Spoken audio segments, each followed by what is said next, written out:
हाँ सर, 24 तक हो गया था। अदवे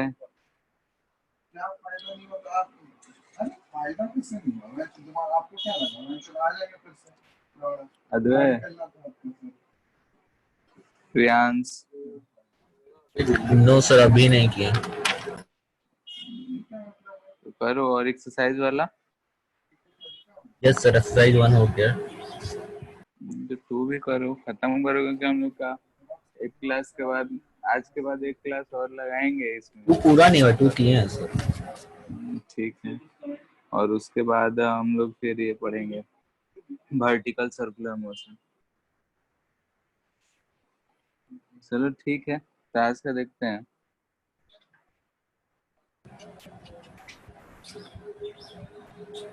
ठीक है, तो हम लोग वर्क एनर्जी थ्योरम पढ़े थे। तो वर्क अथवा का भी कनेक्शन चला गया। इन्हीं तो गाया है सर।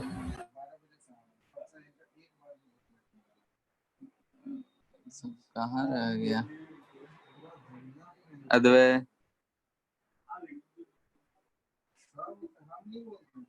Yes sir.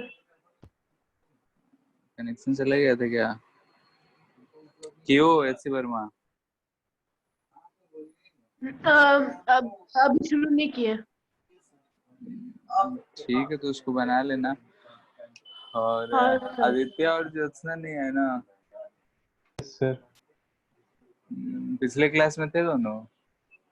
सर। पता नहीं कहाँ गए। दोनों कनेक्शन का ही प्रॉब्लम हो रहा होगा। हाँ, हो सकता है। तो शाम का टाइम है, कहीं निकल लिया होगा। चलो ठीक है, हम लोग देखते हैं work power. Work energy theorem में पढ़े थे, ये चीज हो गया था हमारा कि work done by all forces equal to change in kinetic energy, ये था। ठीक है, यानी कि सारे फोर्सेस, ऑल फोर्सेस है यहाँ पे। तो ऑल फोर्सेस में क्या क्या आ सकता है?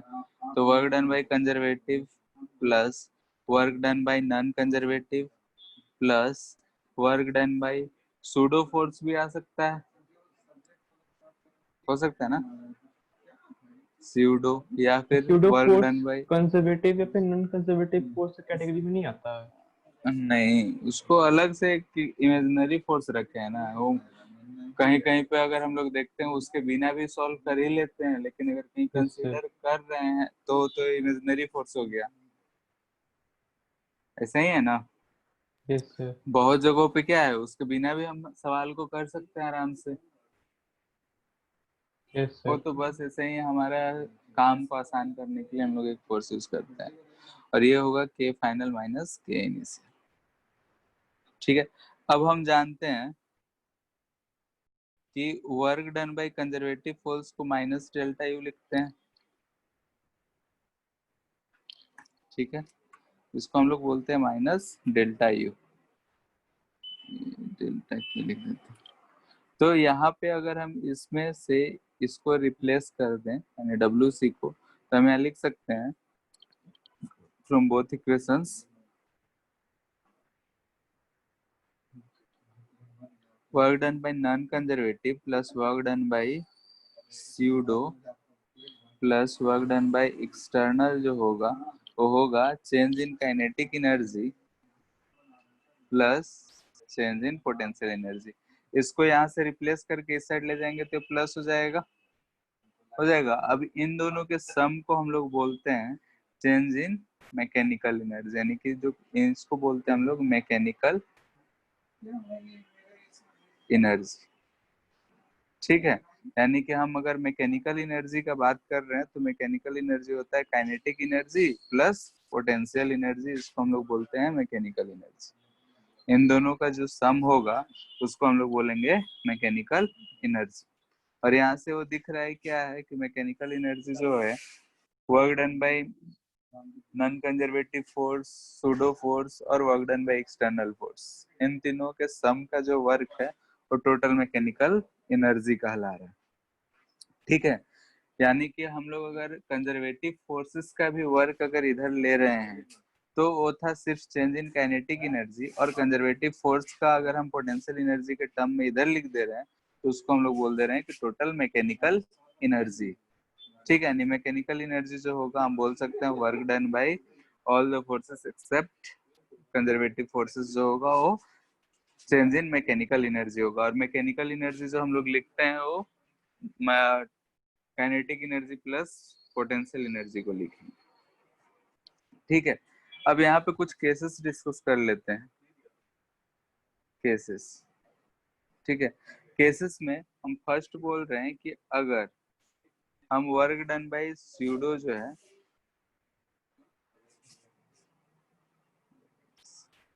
स्यूडो फोर्स जो है उसको हम 0 ले लें। ठीक है, केस 1 जो है ये क्या है कि वर्क डन बाय सूडो जो है 0 है, तो यहाँ से हमको क्या मिलेगा, work done by non conservative plus work done by external जो होगा वो होगा चेंज इन मैकेनिकल एनर्जी या फिर टोटल एनर्जी का जो बात। ठीक है, यानी कि यहाँ पे हम बोलेंगे कि वो होगा change in mechanical energy. Change in mechanical energy हम बोल सकते हैं इसको kinetic energy final plus potential energy final minus kinetic energy initial plus potential energy initial. ठीक है, तो ये चीज आया हमारा work done by non conservative force और एक्सटर्नल फोर्स। वही अगर केस 2 ले लें, ठीक है, कि अगर वर्क डन बाय एक्सटर्नल 0 हो और वर्क डन बाय सूडो को भी हम 0 ही रख रहे हैं, स्यूडो हर जगह तो लगता है नहीं, तो स्यूडो भी 0, तो इस केस में क्या हो जाएगा, work done by non conservative force होगा वो चेंज इन मैकेनिकल एनर्जी यानी टोटल एनर्जी के बराबर होगा। ठीक है, और केस 3 यानी वर्क डन बाय स्यूडो जो है वो 0 है और वर्क डन बाय अगर नॉन कंजर्वेटिव 0 ले लें, ठीक है, तो यहाँ से आ जाएगा वर्क डन बाय एक्सटर्नल जो होगा वो चेंज इन मैकेनिकल एनर्जी आ जाएगा। ठीक है, और अरविंद अरविंद यस सर। हाँ, लास्ट क्लास में वो जो एक क्वेश्चन था पूछे थे ना एक्सरसाइज 3 का साथ क्वेश्चन नंबर 1, यस सर। हाँ वो यही था कि work done by external energy जो होगा वो चेंज इन क्या होगा। Yes sir. ये हाँ, तो वहां पे यही चीज था, यही चीज पूछा गया था, इसीलिए वो मैकेनिकल एनर्जी का चेंज दे रखा था। ठीक है, यानी कंजर्वेटिव को उधर लेते गए हैं और कब जब नॉन कंजर्वेटिव 0 है तब work done by external force जो होगा वो चेंज इन मैकेनिकल एनर्जी होगा। लेकिन वहां पे नॉन कंजर्वेटिव के बारे में कुछ नहीं कहा था, इसलिए हम बोल रहे थे कि काइनेटिक एनर्जी कंसीडर करना।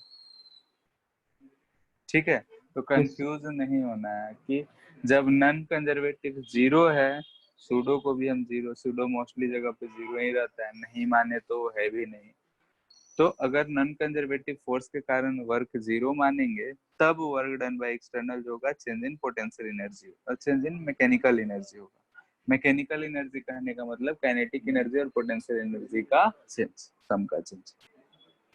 ठीक है, क्योंकि हम लोग पढ़े हैं कि वर्क डन बाय कंजर्वेटिव जो होगा वो चेंज इन पोटेंशियल एनर्जी होगा, यानी कि इसको लिख सकते हैं you initial minus you final. ठीक है, और एक चीज पढ़े थे कि ये वर्क डन बाय एक्सटर्नल, यानी जब हम काइनेटिक एनर्जी को 0 ले लें तो वर्क डन बाय एक्सटर्नल जो होता है वो कंजर्वेटिव वर्क के बराबर होता है।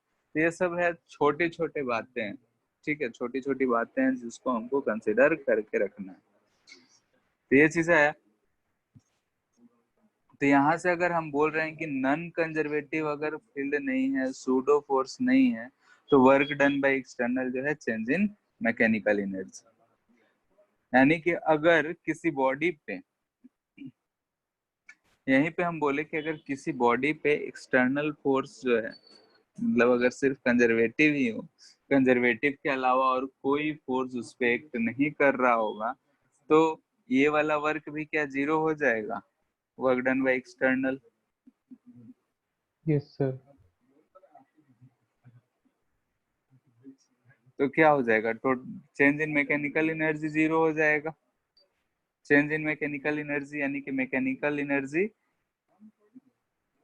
Final minus mechanical energy initial का बात हो रहा है। मैकेनिकल को कभी कभी टोटल एनर्जी भी कहा जाता है मैकेनिक्स में, क्योंकि हम लोग मैकेनिक्स में काइनेटिक और पोटेंशियल को ही डील करते हैं, तो मैकेनिकल को हम लोग टोटल बोल देते हैं। ठीक है, तो अगर इनका चेंज जीरो यानी कि final mechanical energy initial mechanical के बराबर हो जाएगा।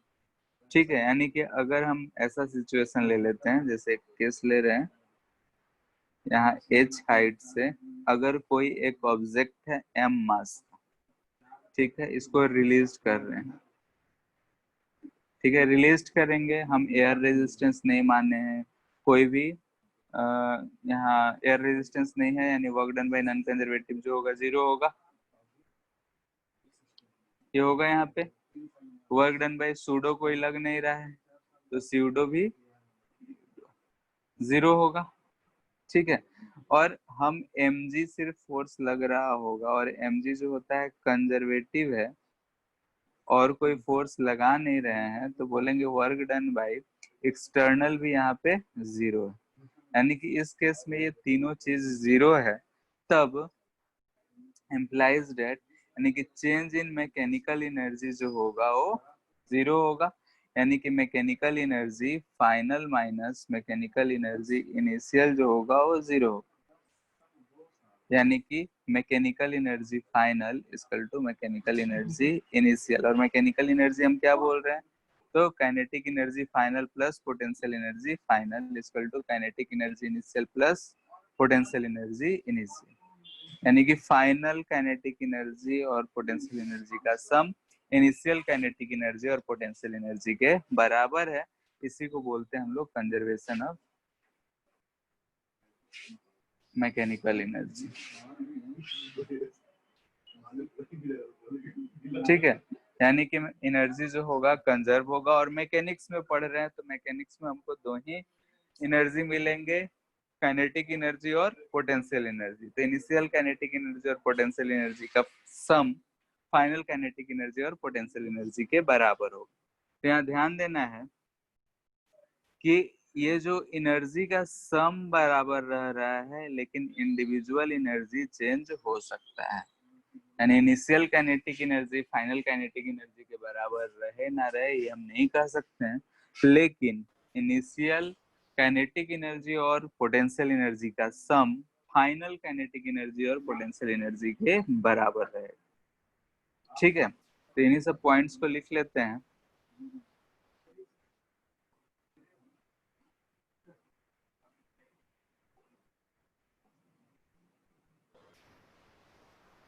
तो law of conservation of energy ऐसे प्रूव करते हैं। क्या law of conservation of energy का यही प्रूफ है। लॉ का प्रूफ होता है क्या? लॉ नहीं से हम सर, लोग क्या समझते एक्सपेरिमेंट हैं? से बहुत सारे एक्सपेरिमेंट्स करके उसको एस्टेब्लिश हाँ, किया गया है। बहुत तो सारे स्कूल वाला में एक्सपेरिमेंट। प्रूफ दिखाया था। क्या क्लास 9 में इस टाइप का इक्वेशन का प्रूफ भी था। प्रूफ नहीं था, वो बुक होगा तो वेरिफिकेशन था। फोटो भेजते। अच्छा प्रूफ, वैसे हाँ ठीक है, सर। वो प्रूफ नहीं होता है, बस कहने का तरीका होता है कि हाँ 40 है तो तो ऐसा हो रहा है। भी मतलब कि बोला गया था, लेकिन ऐसे सर टेस्ट लिए थे, उसमें हाँ बोले थे कि प्रूफ करके दिखाओ, तो मैं ग्रेविटेशनल पोटेंशियल एनर्जी वाला याद था मेरे को, तो मैं उससे किया था। हाँ, मतलब किसी पर्टिकुलर केस में प्रूफ करने के लिए बोला गया होगा कि हाँ इसको सिद्ध करके बताओ कि ये वैलिड है लॉ की नहीं, ऐसा होगा। ठीक है, और फाइनली हम बोल रहे हैं लॉ है, तो लॉ तो जो हम लोग बोलते हैं तो लॉ का कोई प्रूफ नहीं होता है। मेनली होता है कि बहुत सारे एक्सपेरिमेंट किए गए होते हैं, उन्हीं से एक रिजल्ट बनाया जाता है और उसी को बोलते हैं। तो यहाँ भी कंजर्वेशन ऑफ मैकेनिकल एनर्जी है, तो वही चीजें बहुत सारे से रिलेट किया गया है। और यहाँ पे हम बोल रहे हैं कि जब ऐसा हो रहा है तो ऐसा हो रहा है। यहाँ पे एक तरह से ये प्रूफ हुआ, लेकिन ये प्रूफ कोई प्रूफ नहीं है कि हाँ वो ये सही है। ठीक है, हाँ ये सारे चीज हम ऑब्जर्व कर रहे हैं तब ये चीजें हम लिख पा रहे हैं, तो इस चीज को हम लोग लॉ बोल देते हैं। ठीक है, तो लॉ ऐसा नहीं होता है कि उसका जैसे कि ग्रेविटेशनल फोर्स पढ़ेंगे तो उसमें भी उसका कोई प्रूफ नहीं होता है। ठीक है, ऐसे एक्सप्लेन करने के लिए बोल देते हैं कि एक मास से दूसरा मास से फोर्स लग रहा होगा, एक्सेलरेट होगा, जो चीज भी बोलते हैं, लेकिन उन सब का प्रूफ नहीं होता है। ठीक है, जैसे हम लोग न्यूटन्स लॉ ही पढ़े तो उसका भी कोई प्रूफ नहीं है, जो बोल दिए ऑब्जर्वेशन से बोला गया है। हाँ 8, 9, 10th में प्रूफ के लिए बोल दिया जाता है कि इस केस में प्रूफ करो कि मैकेनिकल एनर्जी इनिशियल जो होगा वो फाइनल के बराबर होगा। तो किसी गिवन सिचुएशन में हम वहां पे सिद्ध कर रहे हैं कि जो हम बात पढ़े थे वो सही है। ठीक है, तो दोनों में थोड़ा सा अंतर है, हम लोग मान लेते हैं कि प्रूफ कर रहे हैं, लेकिन ऐसा कुछ नहीं है। ठीक है, तो जो हमारा यहाँ मैकेनिकल एनर्जी का कंजर्वेशन हो रहा है, तो इसको हम लोग बोल रहे हैं कंजर्वेशन ऑफ मैकेनिकल एनर्जी, और मैकेनिक्स में इस चीज को टोटल एनर्जी भी कह दे सकते। ठीक है, तो मैकेनिक्स पढ़ रहे हैं तो मैकेनिक्स में यहाँ हीट ये सब चीजें आएंगी नहीं, इलेक्ट्रिकल एनर्जी, हीट एनर्जी, ये सब चीजें नहीं आती हैं। तो हम लोग यहाँ मेनली काइनेटिक एनर्जी और पोटेंशियल एनर्जी का ही चर्चा करते हैं, तो उन दोनों के सम को मैकेनिकल एनर्जी बोलते हैं। और यहाँ पे अगर मैकेनिक्स में जिक्र कर रहे हैं तो उसको टोटल एनर्जी भी बोल सकते हैं। ठीक है, तो ये चीज कहलाता है कंजर्वेशन ऑफ मैकेनिकल एनर्जी।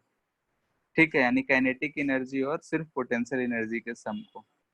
और बचपन में तो ये भी पढ़े हैं कि हाँ, एनर्जी कंजर्व रहता है, हमेशा एक फॉर्म से दूसरे फॉर्म में ट्रांसफर होता है।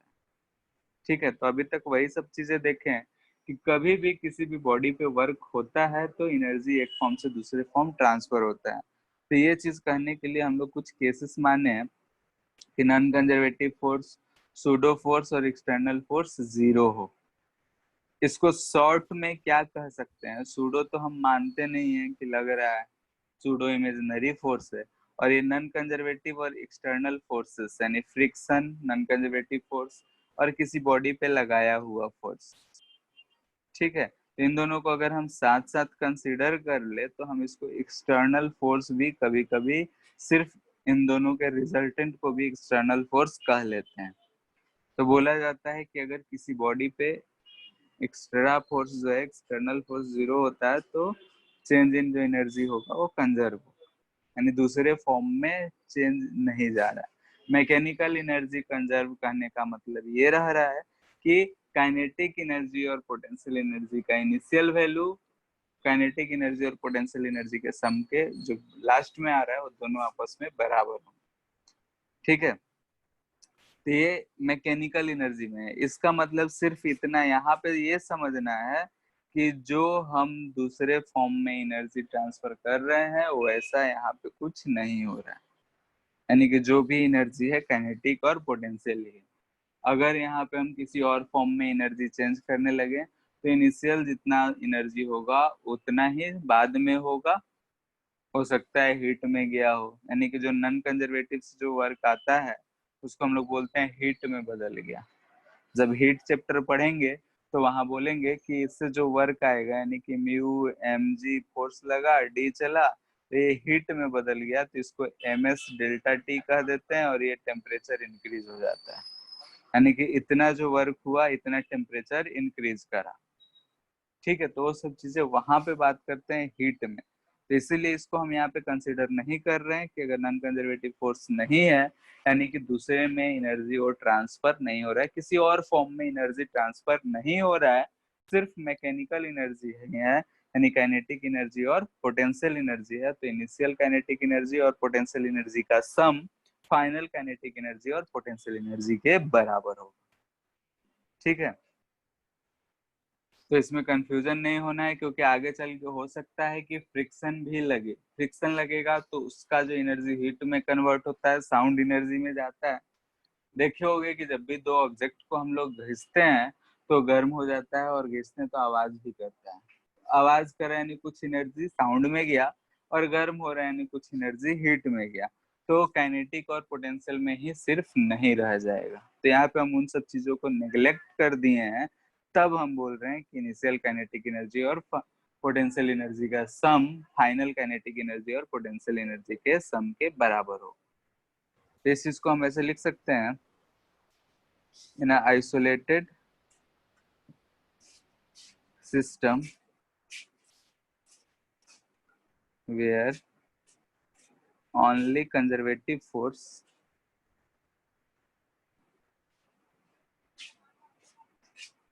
is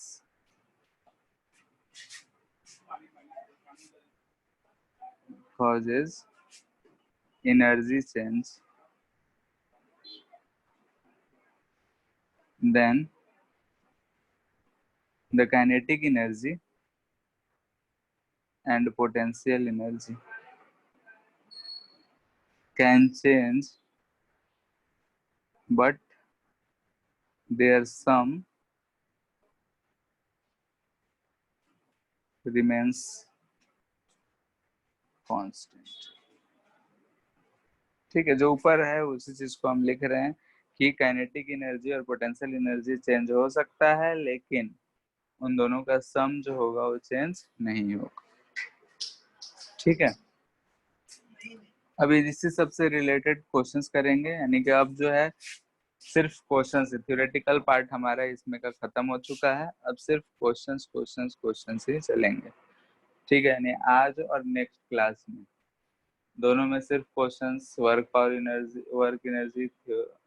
एनर्जी थ्योरम से, यहाँ कंजर्वेशन से, स्प्रिंग का, चेन का, इन सारी चीजें का हमारा चलेगा। ठीक है, तो क्वेश्चन देते हैं, सॉल्व करना है। ऐसा एक पाथ दे रखा है, ठीक है, यहाँ पे एक वाल है और इससे एक स्प्रिंग ऐसा अटैच है। यहाँ पे एक ब्लॉक है m मास का, जिसका हाइट दे रखा है h हाइट है इस सरफेस से। ठीक है, बोला जा रहा है अगर हम इसको यहाँ से रिलीज कर रहे हैं, म्यू 0 है, find maximum compression in spring. ठीक है, इसको वहां से हम अगर हम छोड़ रहे हैं तो मैक्सिमम कंप्रेशन इन स्प्रिंग कितना होगा वो पता करना है।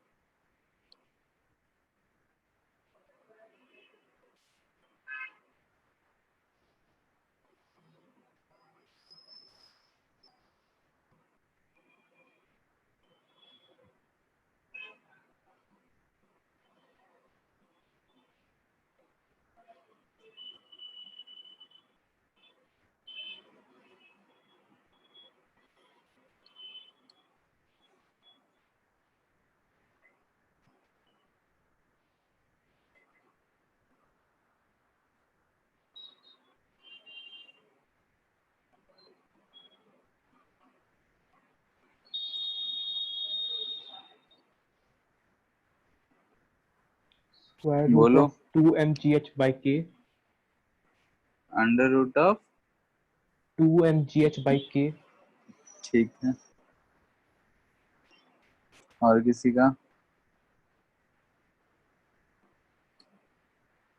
क्या होगा कि अगर हम यहाँ पे इसको रखे हुए हैं, ठीक है, एच हाइट पे, तो इसके पास ऐसा एच हाइट पे है, जब वो इस साइड पे आ जाएगा, ठीक है, तो अगर हम इसको रेफरेंस लाइन ले रहे हैं कि यहाँ से हम पोटेंशियल एनर्जी मेजर करेंगे, तो यहाँ पे इसके पास तो है दो दो पोटेंशियल एनर्जी है, अभी फिलहाल इसके पास ग्रेविटेशनल पोटेंशियल एनर्जी है, और इसको अगर हम मान लेते हैं यहाँ पे कंप्रेस करा कुछ, ठीक है, Yes, तो sir. ऐसा था, मान लेते हैं कि ये एक्स कंप्रेस्ड हुआ, तो हम बोलेंगे कि यहाँ पे फ्रिक्शन कुछ है नहीं, हम कोई फोर्स लगा नहीं रहे हैं, तो इनिशियल एनर्जी जो होगा वो फाइनल एनर्जी के बराबर होगा।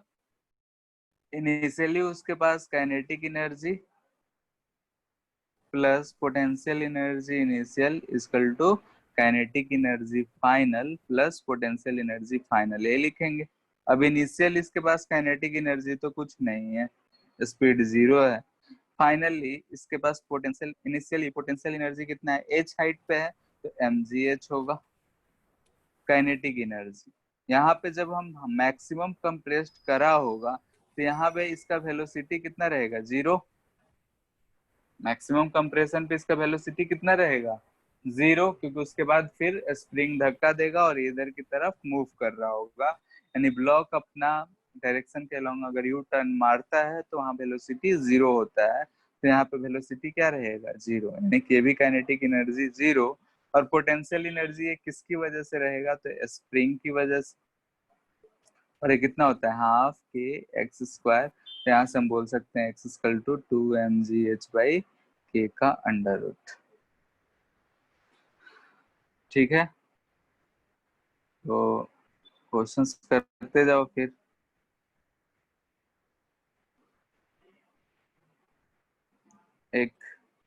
ऐसा ब्लॉक दे रखा है, इसका नेचुरल लेंथ जो था ये था, इसको इधर की तरफ हम x कंप्रेस्ड कर दिए हैं और यहाँ से हम बोल रहे हैं कि रिलीज्ड है।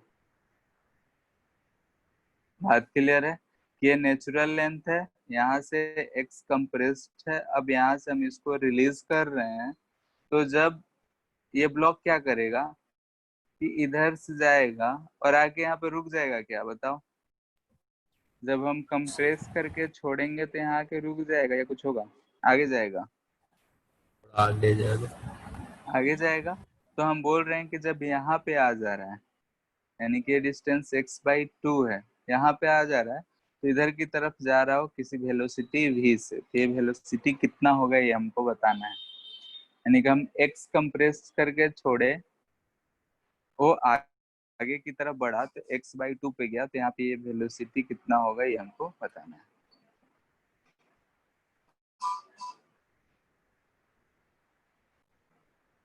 So friction. फ्रिक्शन नहीं है, नहीं बोल, अगर नहीं कहा जाए तो उसको 0 ही मानना है।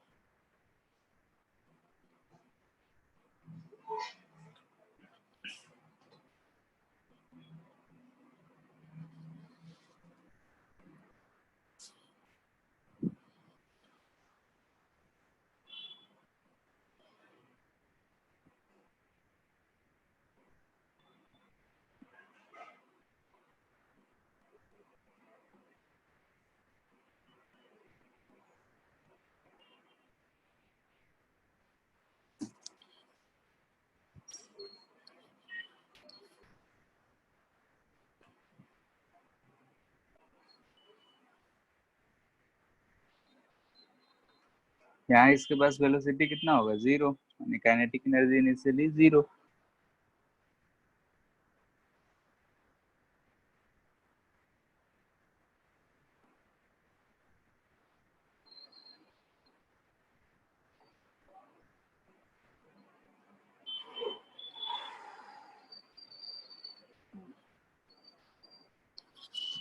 Three kx square by 4m under root.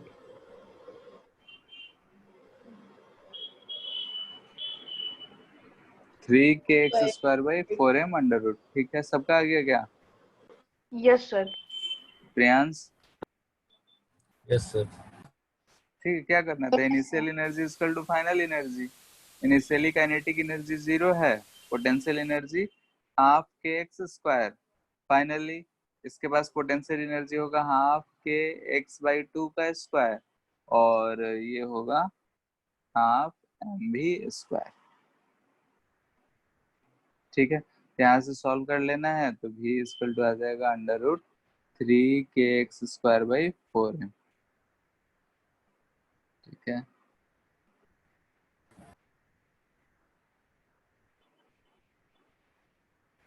ऐसा सिस्टम दे रखा है, ये एक स्प्रिंग है, ठीक है, यहाँ एक पुली है, मासलेस पुली, इस पे सेसा गया है,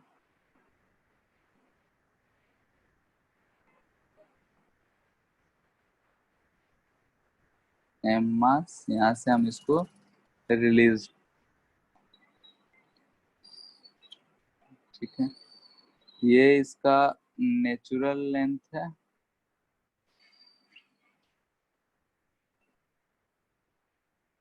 ठीक है, और हमसे पूछा गया है कि यहाँ से रिलीज कर देंगे तो ये जब इतने हाइट पे जाएगा, यानी कि ये हाइट दे रखा है 2mg/k हाइट पे, ठीक है, तो यहाँ पे वेलोसिटी क्या होगा? Find velocity of block at 2mg/k height from same position। Question clear है? ऐसा सिस्टम दे रखा है, ये सर स्प्रिंग 2m/k हाइट है कि 2mg/k? 2mg/k। वहाँ पे 2m/k।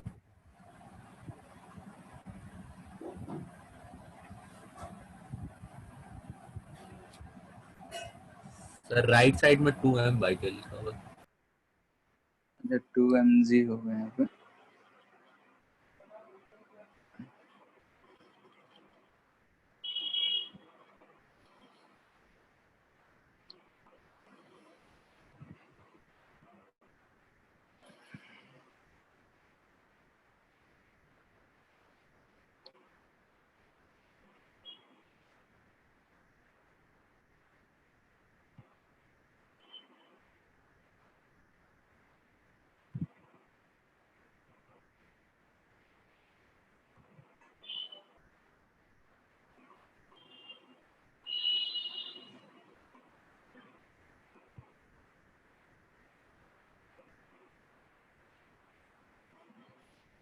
अच्छा, ये नील पोजीशन से दूरी दे रखा है 3 mg/k।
हो गया।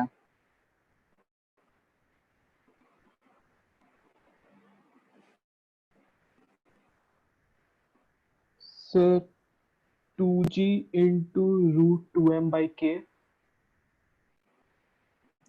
2g into √2m/k। √2m/k। नहीं, किसको g को अंदर ले जाएंगे तो हो जाएगा 8।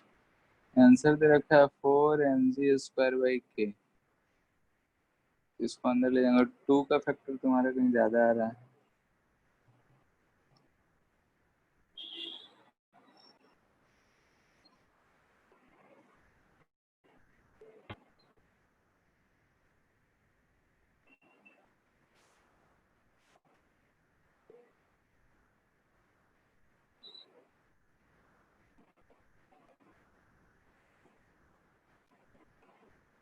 क्या करेंगे? इनिशियल एनर्जी क्या क्या होगा बताओ।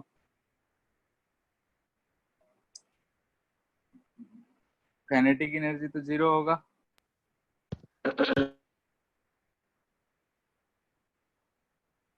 बोले इनिशियल काइनेटिक एनर्जी तो 0। पोटेंशियल एनर्जी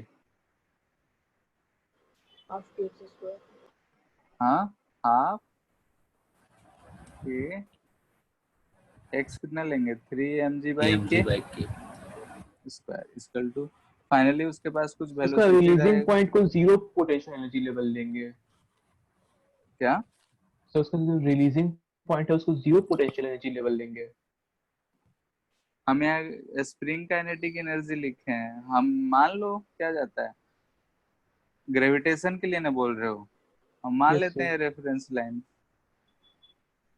मान सकते हो इससे, अगर इसको रेफरेंस लाइन लेंगे तो इसके ऊपर पॉजिटिव लेंगे, नीचे निगेटिव लेंगे।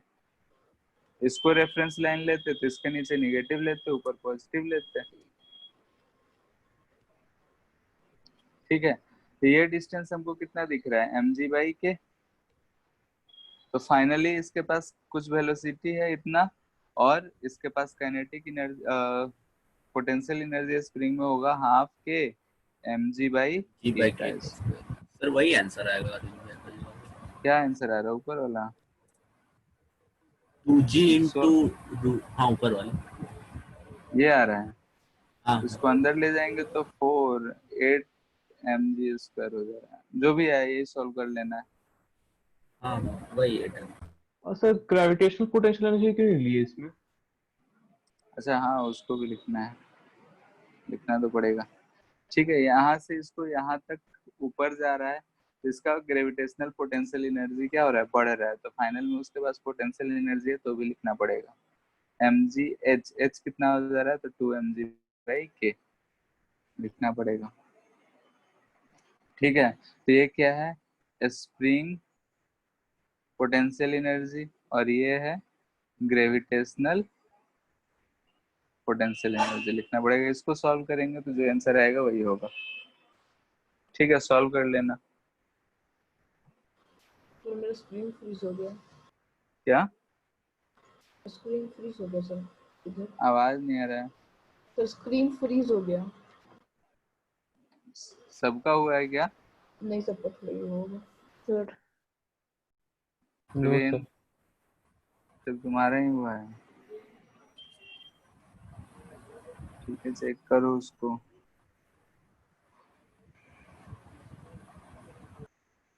ठीक है, क्वेश्चन है, इस ब्लॉक है, इसको हम भी नॉट स्पीड दे रखे हैं, सरफेस फ्रिक्शन म्यू है।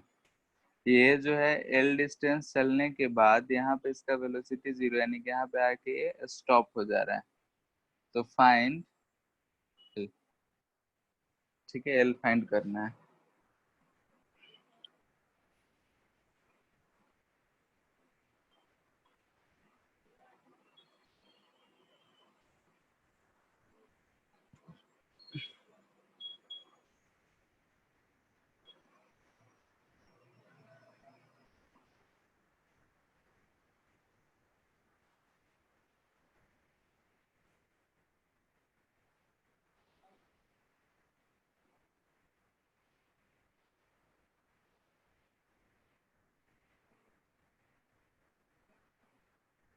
मास एम है, आगे क्या? 2μgl। देखते हैं मेथड 1 हम लोग देखते हैं, पहले जो हम लोग पढ़ते थे इस पे पीछे की तरफ फ्रिक्शनल फोर्स लगेगा म्यू एम जी। ठीक है, तो एक्सेलरेशन हो जाएगा हमारा म्यू जी पीछे की ओर यानी कि माइनस, इनिशियल वेलोसिटी है v नॉट, फाइनल वेलोसिटी है 0, तो s बराबर होता है v square minus u square by 2s। 2a क्या यही होता है। तो इससे अगर हम सॉल्व कर रहे हैं तो क्या मिल रहा है हमको, माइनस यू नॉट स्क्वायर यानी कि minus V not square upon 2 mu G का नेगेटिव ये कट गया, यही एल हो गया। यही आ रहा है क्या? हम v निकाल लिए थे, v नॉट। तो वही वो तो दिया हुआ है ना। Yes sir. चलो ठीक है, और यहाँ पे अगर एनर्जी मेथड से बोल रहे हैं, ठीक है, अगर एनर्जी मेथड से तो ई इनिशियल इक्वल टू क्या जा रहा है, ई फाइनल। इनिशियली उसके पास क्या एनर्जी है, अच्छा कंजर्व तो नहीं रहेगा, सर नॉन कंजर्वेटिव फोर्स लगा, हाँ कंजर्व नहीं रहेगा, work work energy energy theorem theorem. लगाना होगा। हाँ ठीक है, वर्क एनर्जी थ्योरम से वर्क डन बाय फ्रिक्शन जो होगा वो चेंज इन काइनेटिक एनर्जी होगा। यहाँ वर्क डन बाय फ्रिक्शन क्या करेगा, तो म्यू एम जी फोर्स है इनटू एल डिस्टेंस जा रहा है, और initial kinetic energy half M B not square, minus minus था इसलिए इसीलिए ऐसे ही लिख दे रहे हैं। ठीक है, तो एम से एम गया, एल इक्वल टू आ जा रहा है V not square upon 2 mu G, दोनों से उतना ही आ रहा है। ठीक है, कैसे भी सॉल्व करो तुम्हारे ऊपर है। अब यहाँ से क्वेश्चंस ही क्वेश्चंस करते जाते हैं हम, जितना चीज पढ़े हैं उससे रिलेटेड। तो क्वेश्चन है,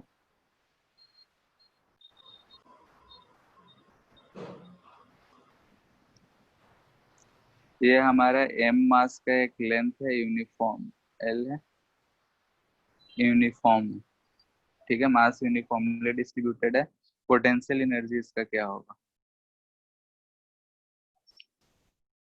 ठीक है, एक रॉड है मास का, यूनिफॉर्म मास है, एल लेंथ का, उसका पोटेंशियल एनर्जी क्या होगा, जीएल ऐसे 0 रेफरेंस लेवल इसको हम मान रहे हैं, ये रेफरेंस है।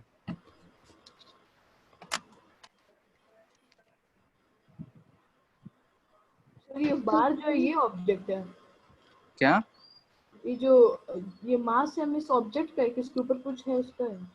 इस ऑब्जेक्ट का ये रॉड है, मान लेते हैं और रॉड मुझे है वो जो टावर है। m मास का है। mgl/2। हाँ ठीक है, कैसे किए? आप बोले थे ना सेंटर ऑफ मास मिडल में होता है। सर हाँ तो सेंटर ऑफ मास अभी पढ़े कहाँ हैं? अब सेंटर ऑफ मास पढ़े होते तब तो आराम से कर सकते थे, इसमें कोई बड़ी बात नहीं है। विदाउट सर आप एक सेंटर ऑफ होमवर्क मास दे तो सेंटर ऑफ मास से ही बनाता। कौन सा? मॉड्यूल नहीं, का अगर क्वेश्चन था सेंटर ऑफ सर। मास आ रहा है तो आसान काम है, कोई बड़ी बात नहीं है। सेंटर ऑफ मास इसका सेंटर में होता है, L/2 पे होगा तो mg L/2, इसमें कोई बड़ी बात नहीं है। ठीक है, सही है, मेथड सही है, सब कुछ सही है। लेकिन जैसे अगर हम नहीं जान रहे हैं तो दूसरा मेथड भी जानना जरूरी है, देख लेते हैं। हम स्मॉल स्मॉल मासेस की वजह से लिखना जानते हैं, तो हम क्या करेंगे, यहाँ से y पे जाके dy एलिमेंट ले लेंगे, इसका मास जो आएगा dm आएगा, जो हो जाएगा m/l इंटू dy। क्लियर है? क्योंकि l लेंथ का मास m है तो dy लेंथ का मास इतना हो जाएगा। अब इसके लिए अगर हम पोटेंशियल एनर्जी लिखते हैं तो लिखेंगे dm g इंटू वाई। तो ये हमारा हो जाएगा, इंटीग्रेशन कर देते हैं तो इधर आ जाएगा u, फाइनल जो भी आएगा, इनिशियल 0 ही रखें, ग्राउंड पे है तो u इक्वल टू आ जाएगा हमारा m/l g y dy, integration ये 0 टू l, तो mg y²/2 आएगा 0 से l तक, यहाँ l है, ये हमारा आ जा रहा है mg/l/2। ठीक है, ये सब सेंटर ऑफ मास नहीं पढ़े हैं तो ये हम मेथड यूज कर लिए कि इसका, अगर सेंटर ऑफ मास हमको पता होता तो हम पता होता कि ये सेंटर ऑफ मास है। सेंटर ऑफ मास जो होता है यहाँ से L/2 पे होता है, तो हम डायरेक्टली पोटेंशियल एनर्जी लिख सकते थे mg इंटू L/2, यानी कि सारा का सारा मास अपने पे कंसंट्रेटेड है। ठीक है, तो वो भी मेथड सही है। और फिलहाल के लिए मतलब अगर सेंटर ऑफ मास हम नहीं जानते हैं तो ये चीज हमारा मेथड। खैर, हमको सेंटर ऑफ मास अगर आता है तो उसको करके यूज कर रहे हो तो बहुत ही आसानी से क्वेश्चंस हो जाएंगे। इसमें किसी कोई दिक्कत? इस वाले क्वेश्चन में किसी कोई दिक्कत? ठीक है, no sir. No sir.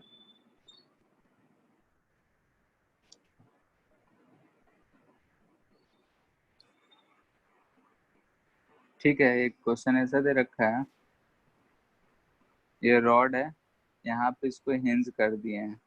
Hinge मतलब पता है? फिक्स कर दिया। Yes sir. Yes sir. हाँ, मतलब दरवाजा। यहाँ, हाँ किल यहाँ पे डाल दिया, यानी कि इसके अबाउट में ऐसे रोटेट कर सकते हैं। अब क्या कर रहे हैं कि यहाँ पे एक ऐसा फोर्स लगा रहे हैं, ठीक है, एक अप्लाइड फोर्स है, और इसको यहाँ से घुमा के ऐसा ये 60 डिग्री तक लाया जा रहा है। इसको लेंथ दे रखा है 1 मीटर, मास दे रखा है 5 kg। ठीक है, हमसे पूछ रहा है find work done by applied force.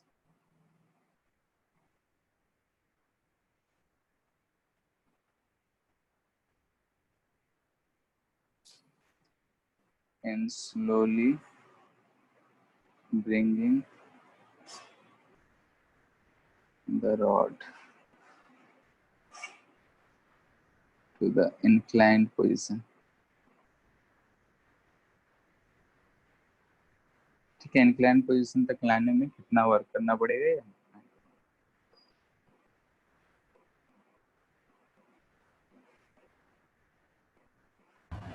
Sir diagram समझा सकते हैं, अभी नेट चल गया तो।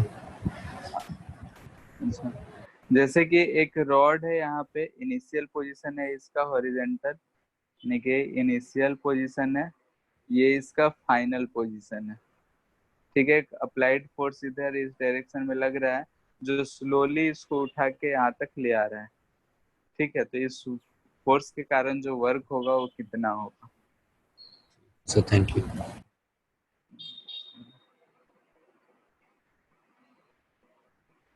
स्लोली ले जा रहे हैं सर फास्ट करेंगे तो क्वेश्चन चेंज हो जाएगा। क्या? हाँ, फास्ट ले जाएंगे तो वेलोसिटी भी आ जाएगा ना, तो उसमें काइनेटिक एनर्जी आ जाएगा। और स्लोली ले जा रहे हैं यानी चेंज इन वेलोसिटी जीरो है। चेंज इन वेलोसिटी जीरो तो change in kinetic energy zero. हमको ना तो फोर्स कितना लगाया है कुछ भी नहीं दे रखा है।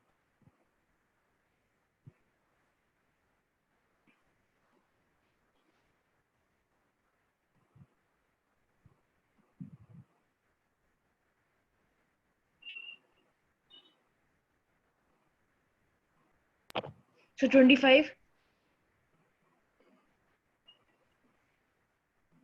कितना आ रहा है? नहीं 25 तो नहीं है। अगर जी का वैल्यू 10 लेते हैं भी नहीं है, 12.5 आ रहा है सर। 25 125 12.5 आ रहा है।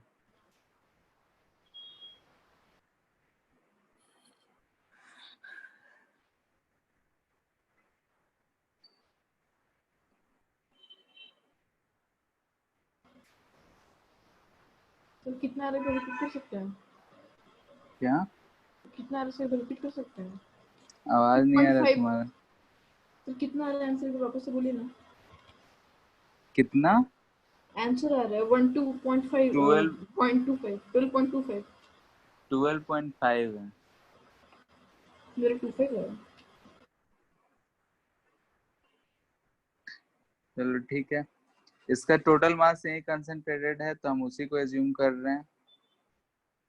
यहाँ से ये इतना ऊपर चला गया यानी कि x डिस्टेंस हमको पता करना पड़ेगा पोटेंशियल एनर्जी के लिए। उस ठीक है, कैलकुलेशन मिस्टेक सर वो ऐसे होगा ना कि L/m minus L/m cos theta 60। देखते हैं, देखो ठीक है। जैसे कि अगर ये डिस्टेंस है L/2 सॉरी, ठीक है, तो ऐसा है, ये L/2 डिस्टेंस है, ये भी L/2 है। ये अगर एंगल थीटा है तो L/2 cos थीटा होगा, ये हमारा x है। तो x इक्वल टू कितना हो जाएगा? L/2 1 minus cos theta. एक मिनट रुकना। हेलो, हाँ हेलो, हाँ ठीक बा, भेज देने, अभी क्लास में देने अभी।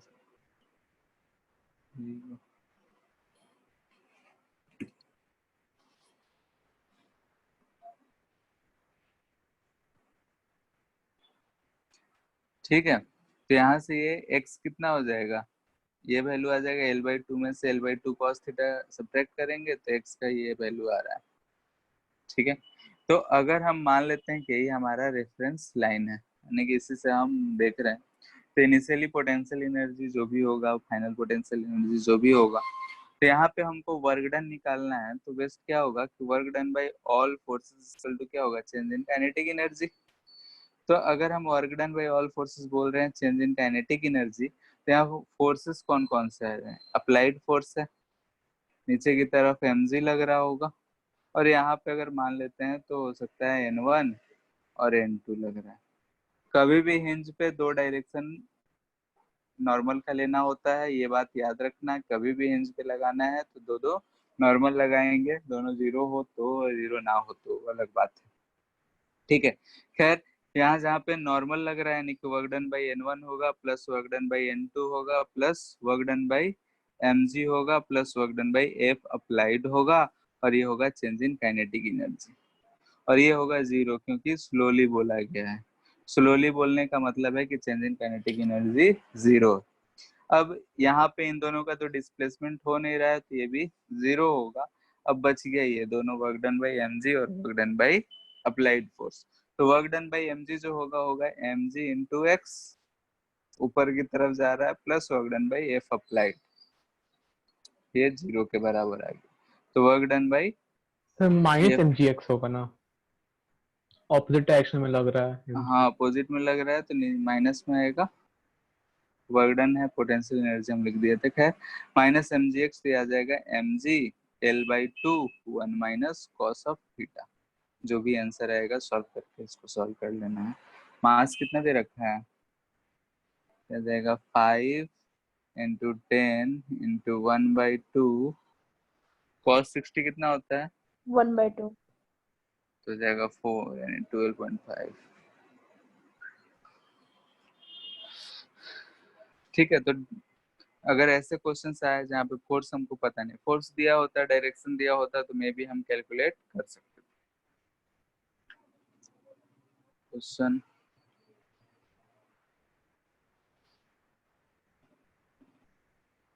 ये एंगल थीटा है, ये रॉड है, मास m, length l, potential energy इसका क्या होगा, इस लेवल से रेफरेंस लाइन है।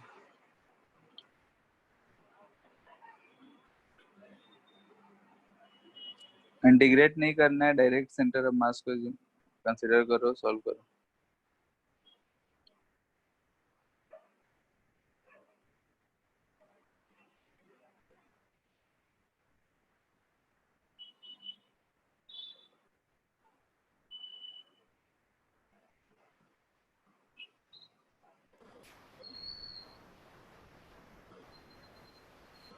mgl/2 1 minus cos theta। क्या चीज, M G L by two, by 2 into 1 minus cos theta। नहीं, इसका सेंटर मास यहाँ पे होगा कहीं, यहाँ से L by mgl/2 sin theta. M G L by two sine theta, ये ठीक है। ठीक है, इसका जो सेंटर ऑफ मास होगा यहाँ L/2 पे होगा, यानी कि सारा का सारा मास यहाँ कंसंट्रेटेड है। इस लेवल से देखना है तो ये हाइट हमको h देखना होगा, तो पोटेंशियल एनर्जी जो होगा वो कितना आएगा, mgh, और ये h का वैल्यू जो आ जाएगा क्या आ जाएगा, L/2 साइन थीटा। फिगर से हमको दिख रहा है, यूज कर लिए। ठीक है, इसमें potential energy of chain hemisphere है, उस पर रखा हुआ है।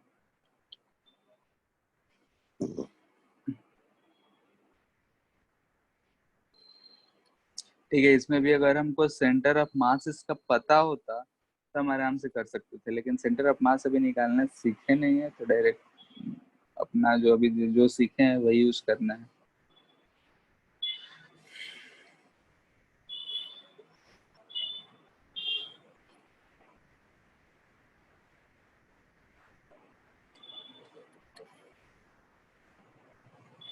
सर हेमिस्फीयर का रेडियस कुछ दिया हुआ है? हाँ रेडियस आर तो रहेगा ही ना, बिना रेडियस।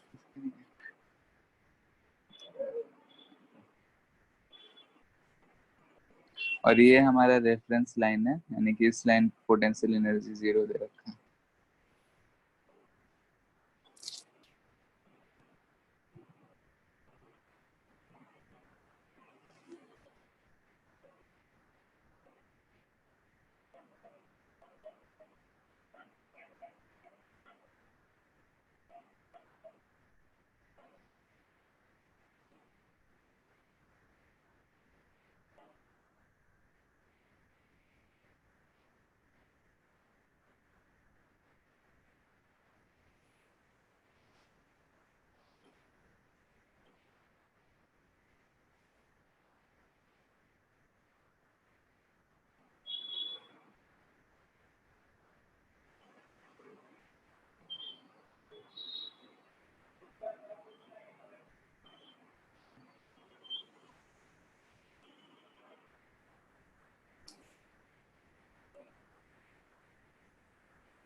हो गया।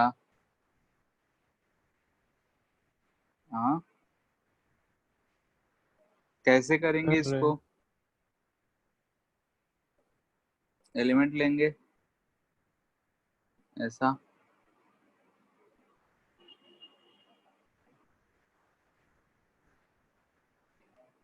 ठीक है। यहाँ से जाके ये थीटा पे जाके ये वाला एंगल डी थीटा, अगर इसका हम लेंथ बोल रहे हैं तो इसका लेंथ कितना हो जाएगा बोलो?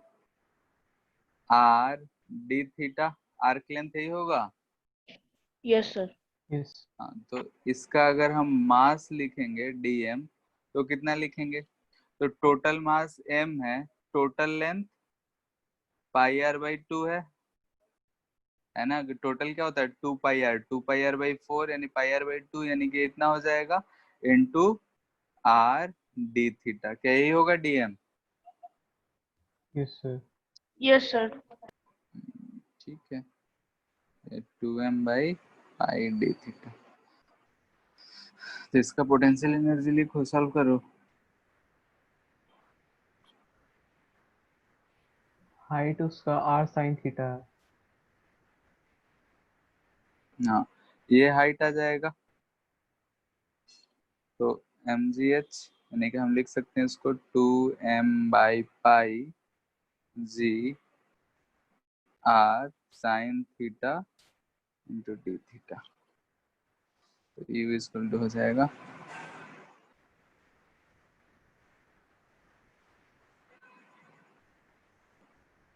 इंटीग्रेशन कहाँ से कहाँ तक करे बोलो, लिमिट क्या रखेंगे? 0 से पाई बाई 2। 0 से पाई बाई 2। ठीक है, अगर पूरे पे रहता चेन तो कहाँ से कहाँ रखते हैं? 0 से पाई रख सकते थे। यस सर ठीक है, इसका इंटीग्रेशन जल्दी से बता दो।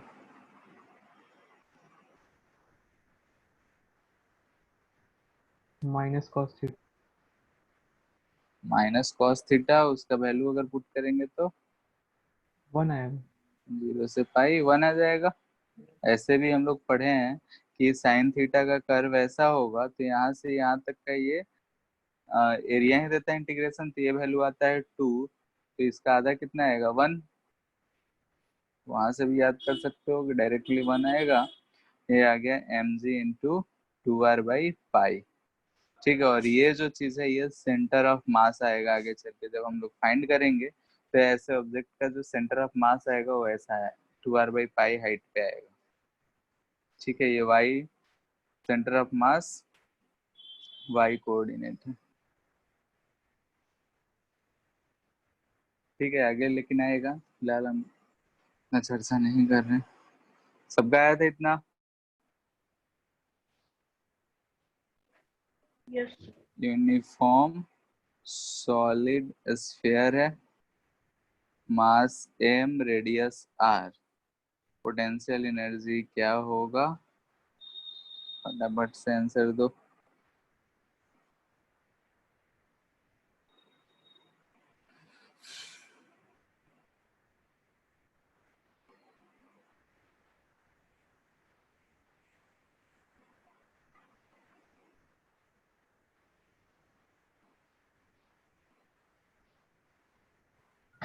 mgr/2। ठीक है, यूनिफॉर्म है तो इसका सेंटर ऑफ मास कहाँ होगा? यहाँ पे r पे ना होगा, सेंटर पे होगा। सेंटर ऑफ मास कहाँ होगा? At centre. यूनिफॉर्म है। ठीक है, क्या होता है वो अगले चैप्टर में हम लोग को देखना है। फिलहाल इतना समझो कि उसका टोटल जो है मास से सेंटर पे ओरिएंटेड होगा, तो इसका जो पोटेंशियल एनर्जी होगा वो क्या हो जाएगा? mg hcm, centre of mass यानी mgr ही होगा। ठीक है, ये पेग है यानी खुंटी है, उसमें एक चेन लटक रहा है। अब इसको हम क्या कर रहे हैं, ऐसे उठा के पेग में ऐसे लटका दे रहे हैं। ठीक है, ऐसे घुमा के नीचे वाले पोर्शन को ऊपर से ले जाके फिर से उसको ऐसे इसमें लगा दिए। ठीक है, तो इससे हम ये कर रहे हैं, तो इतना करने में work done by external agent क्या होगा?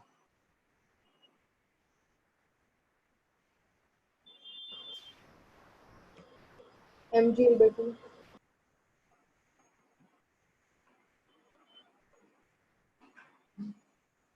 कितना आ रहा है? mgl/2 नहीं,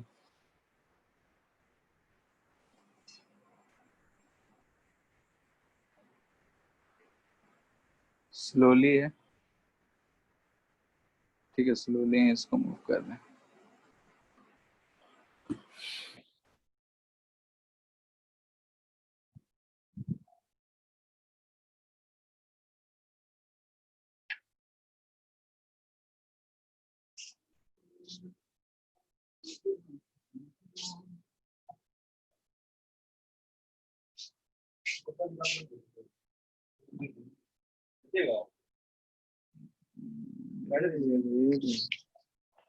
हाँ,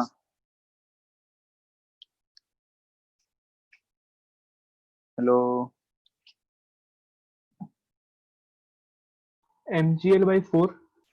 ठीक है। क्या करेंगे इसमें कि पहले इसमें इनिशियल एनर्जी निकालेंगे।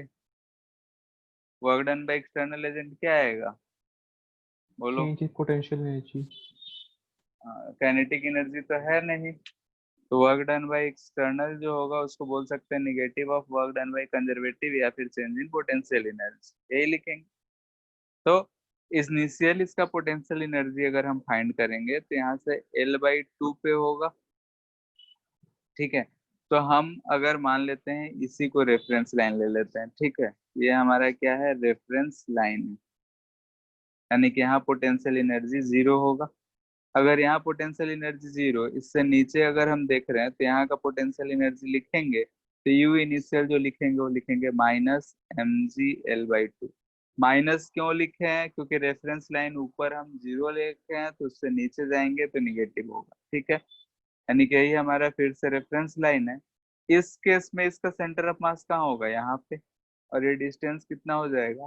तो टोटल L/2 था तो ये हो जाएगा L/4।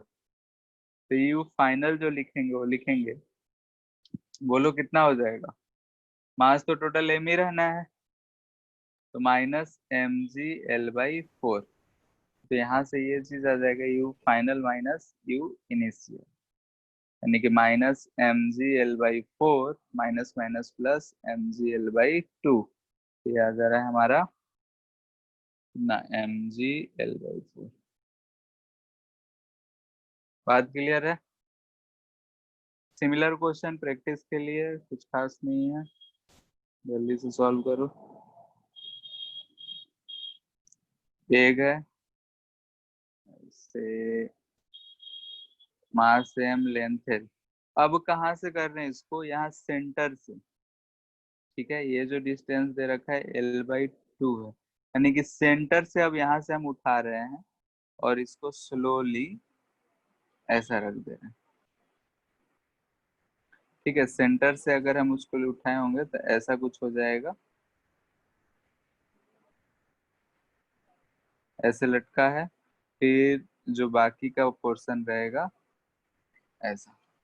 बात समझ में आ रहा है कि चेन को अगर हम यहाँ से उठा के इसको ऐसे में हम पेग से फिर से लटका दे रहे हैं, ये पेग, तो वर्क डन एक्सटर्नल के कारण कितना होगा फिर से बताना है। सेम क्वेश्चन है, जल्दी से बताओ।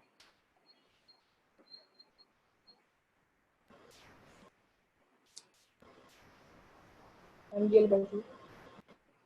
mgl/8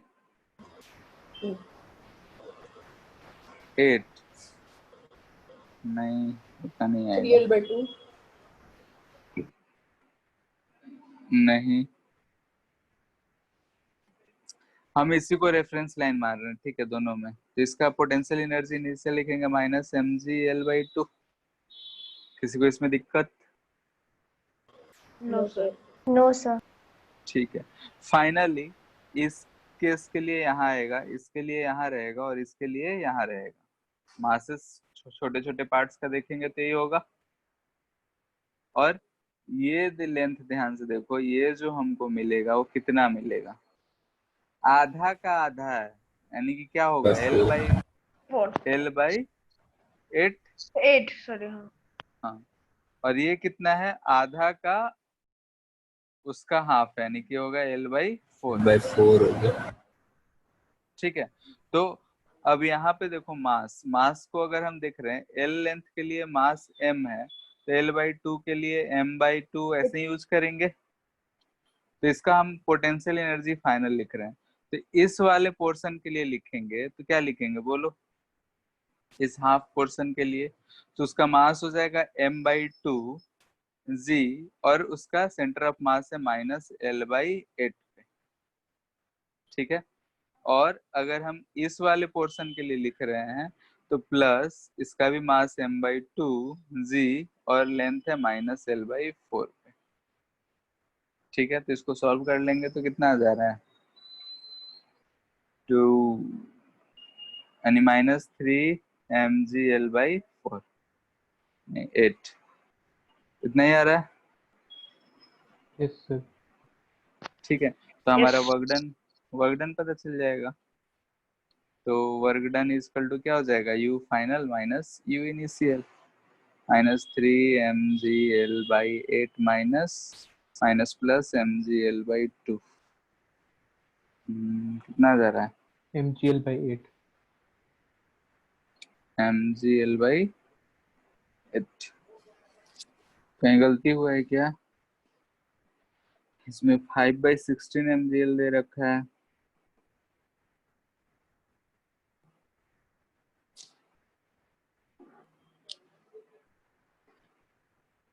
अच्छा, यहाँ पे 16 आएगा ना, ये 2 बाहर है, ये 16 आएगा, ये यहाँ पे कितना हो जाएगा 16 ना, ये यस 8, सर। तो नीचे क्या रहेगा 16, तो यहाँ भी हम 16 यूज करेंगे, तो 5 आ जाएगा, 5/16।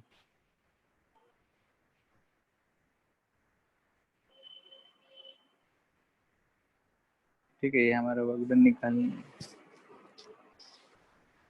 ठीक है, तो ऐसे ऐसे क्वेश्चंस रहेंगे, हम लोग को सारे करने होंगे, और कुछ क्वेश्चंस करते हैं।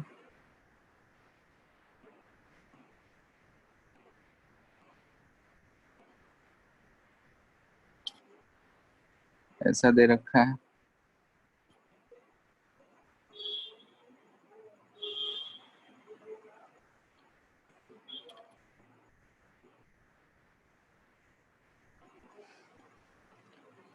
एम है 500 ग्राम,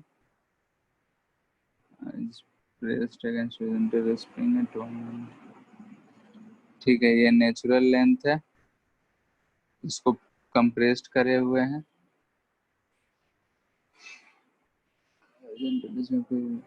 कंप्रेस्ड टू द स्प्रिंग, ये दे रखा है 0.5 सेंटीमीटर। ठीक है, के है 500 न्यूटन पर मीटर।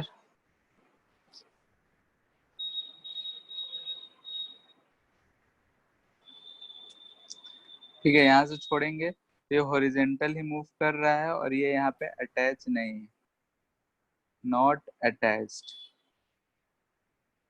तो यहाँ से रिलीज होगा जब, तो ऐसा पाथ फॉलो करेगा।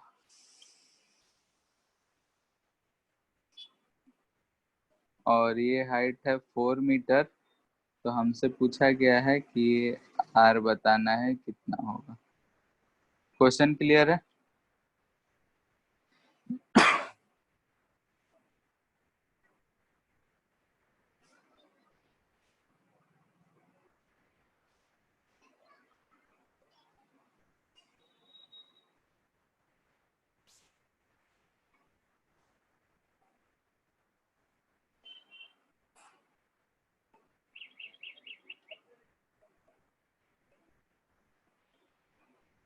क्वेश्चन क्लियर है? Yes sir. ठीक है, कंप्रेस करके छोड़े हैं, जब नेचुरल लेंथ पे आया है तो कांटेक्ट छूट जाएगा, और उस समय हॉरिजॉन्टल ही जा रहा है, तो रेंज निकालना है।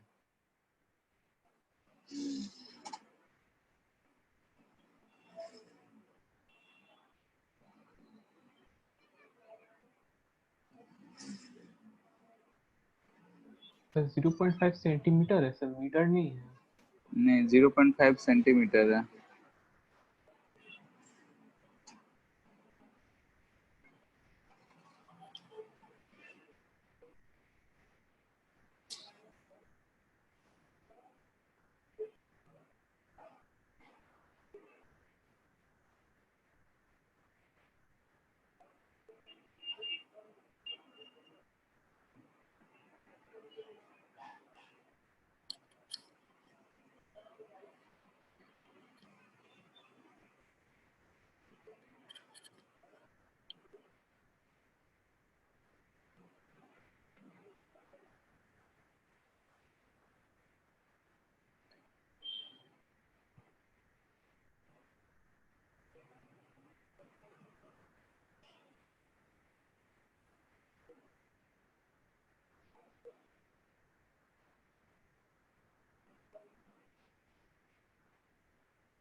हो गया।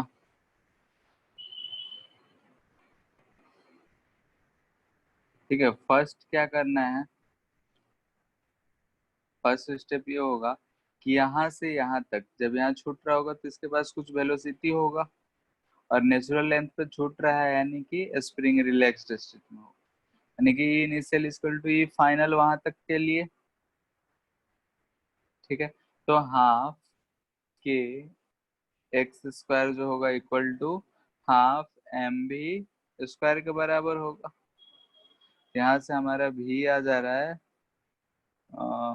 के से पी से कट जाएगा, हाफ हाफ कैंसिल।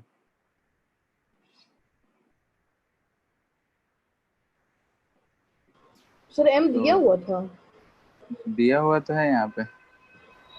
आप बाद में दिए कि पहले से? मैं क्वेश्चन नोट करने के बाद से सोच रहा हूँ एम नहीं है तो आपको क्वेश्चन गलत होगा। सबसे पहले वही लिखे। ठीक है, तो भी इसकल टू आ जाएगा अंडर रूट। तो आवाज कट ये कट के आ रहा है सर, क्या बोले? बोल रहे हैं कि मास दिया हुआ है, शुरू में ही दिए थे। खैर वैल्यू तो लास्ट में पुट करना होता है, ये हमारा भी आ गया। ठीक है, हमको ये रेंज पता करना है, तो हम जानते हैं अब ये हमारा सवाल हो गया कि यू स्पीड से फेंक रहे हैं, ये रेंज बताओ, ये हाइट एच है। तो हाइट एच जब गिरता है तो टाइम जो हम लोग लिखते हैं वो क्या लिखते हैं, बोलो? √2h/g। √2h/g। जी। ठीक है, ये टाइम हो गया। तो रेंज जो हो जाएगा हमारा क्या हो जाएगा, v इंटू टी। अब बाकी सॉल्व करने का काम तुम्हारा है।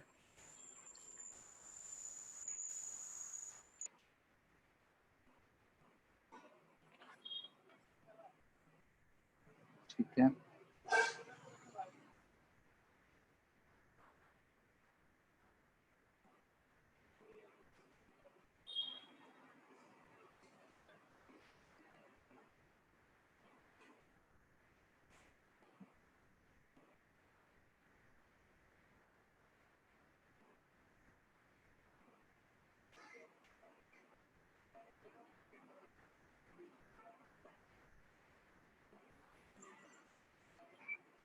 ठीक है। पिछले वाले क्वेश्चन में स्मूथ था, इसमें फ्रिक्शन जो है नॉट इक्वल टू 0 है, म्यू है कुछ कोएफिशिएंट फ्रिक्शन।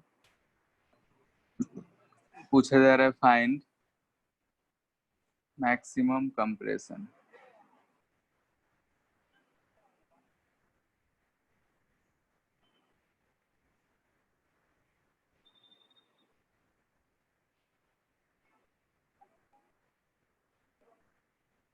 ठीक है, इसमें फ्रिक्शन है दे रखा है, और फ्रिक्शन जो है बोल रहा है कि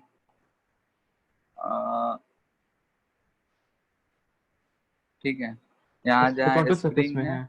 हाँ इधर है, जहाँ से स्प्रिंग शुरू है वहीं से।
आंसर क्या है?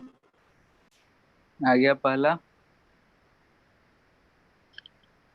क्या होगा यहाँ पे, एनर्जी कंजर्व तो नहीं रहा है।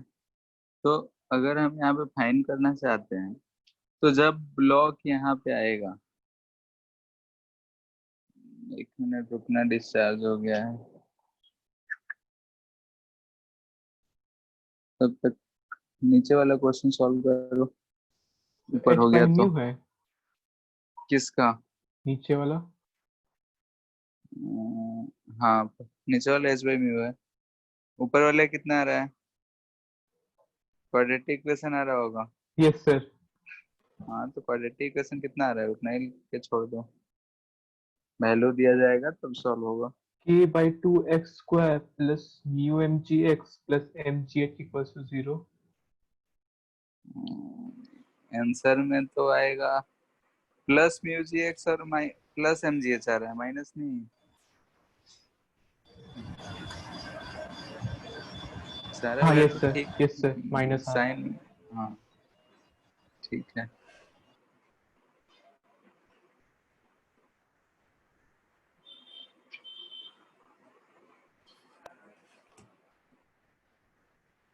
ठीक है, जैसे कि इसमें है तो यहाँ से फ्रिक्शन भी एक्ट कर रहा है, स्प्रिंग भी एक्ट कर रहा है। ठीक है, तो हम बोलेंगे क्या चीज कि इनिशियली क्या है, सारा कुछ यहाँ पे इनिशियली भी वेलोसिटी 0, फाइनल भी जो भी अगर कंप्रेस्ड हो जाएगा, मान लेते हैं कि यहाँ पे x दूरी चल के ये कंप्रेस्ड हो गया, तो फाइनली भी इसमें क्या हो जाएगा, वेलोसिटी 0 ही। तो work done by all forces जो होगा चेंज इन काइनेटिक एनर्जी, और ये हमको दिख रहा है कि 0 होगा। ऑल फोर्सेस में क्या क्या है, तो work done by gravity plus work done by friction plus work done by spring equal to 0। Work done by gravity कितना होगा बोलो, तो mgh होगा। Yes, sir. ठीक है, नीचे आ रहा है, plus work done by friction हमको नहीं पता है, क्या निकालना था, फाइंड मैक्सिमम कंप्रेशन। ठीक है, work done by friction mu दे रखा है, तब तो ये हमको पता ही है, म्यू mg फ्रिक्शन लग रहा है और कितना चल रहा है, तो x डिस्टेंस, और ये चूंकि माइनस में होगा तो हम इसको यहाँ पे हम माइनस के साथ लिख रहे हैं, प्लस ये जो वर्क डन बाय स्प्रिंग होगा वो कितना होगा, हाफ के x Half square kx square. के एक्स स्क्वायर इक्वल टू 0। ये आ रहा है हमारा इक्वेशन mgh। अच्छा, वर्क डन लिख रहे हैं तो ये नीचे आ रहा है, m भी नीचे, फिर माइनस एम जैसे हाँ तो मेरा माइनस एम होगा माइनस। क्योंकि सर पोटेंशियल एनर्जी इतना स्टोर हो रहा है, तो फिर वर्क डन तो उसका नेगेटिव होगा। हम वर्क डन बाय ग्रेविटी बोल रहे हैं, तो ब्लॉक पे फोर्स लग तो रहे हैं वर्क डन बाय नीचे। स्प्रिंग। अच्छा हाँ, वर्क डन तो ये निगेटिव हो जाएगा। ठीक है, वर्क डन लिख रहे हैं तो वर्क डन निगेटिव आएगा स्प्रिंग का, ये माइनस हो जाएगा और ये प्लस। ठीक है, और इधर की तरफ फ्रिक्शन पीछे आगे डिस्प्लेसमेंट। ठीक है, यही आ जाएगा इक्वेशन, यही आ रहा है। ठीक है, इसको अगर उधर ले जाएंगे तो प्लस हो जाएगा, जो भी आएगा ये आएगा। इसका तो आराम से, इसका तो इजी है, ये तो Potential में इजी है। माइनस ना होगा, माइनस इंक्रीज होगा ना, क्या माइनस इंक्रीज होगा ना। क्या बोल रहे हो, आवाज नहीं आ रहा तुम्हारा। सर माइनस इंक्रीज होगा ना शायद। ब्लॉक है नीचे की तरफ, mg फोर्स, डिस्प्लेसमेंट भी नीचे, दोनों नीचे ही है, तो वर्क क्या होगा, प्लस ना।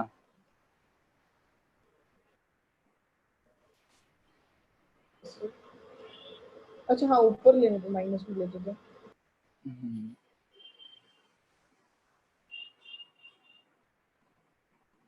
ठीक, इसमें क्या दिख रहा है, work done by non conservative force यानी फ्रिक्शनल फोर्स इसका तो हम लिख सकते हैं change in mechanical energy. External तो कुछ है नहीं, इसको हम क्या लिख सकते हैं कि work done by non conservative force equal to change in mechanical energy. वो वाला जो लिखे तो उससे यूज कर ले रहे हैं, बाकी ऊपर वाला मेथड तो हम यूज कर ही सकते हैं, यानी kinetic energy final plus potential energy final minus kinetic energy initial plus potential energy initial, यही होगा। रुका हुआ है तो ये भी 0, ये भी 0, ठीक है। फाइनली अगर हम इसी को रेफरेंस लेवल मान लेते हैं, यानी कि पोटेंशियल एनर्जी यहाँ पे हम 0 मान लेते हैं, तो फाइनल पोटेंशियल एनर्जी भी 0, सिर्फ क्या रह जाएगा, तो माइनस इनिशियल पोटेंशियल एनर्जी। तो यहाँ से वर्क डन बाई फ्रिक्शन आ जाएगा हमारा minus mu M G X, और ये आ जा रहा है हमारा कितना, पोटेंशियल एनर्जी यहाँ लिख रहे हैं तो क्या लिखेंगे, माइनस है पहले से और एम जी एच, तो एक्स जो आ जा रहा है, क्या फाइंड करना था, डिस्टेंस, तो एक्स आ जा रहा है एच बाई,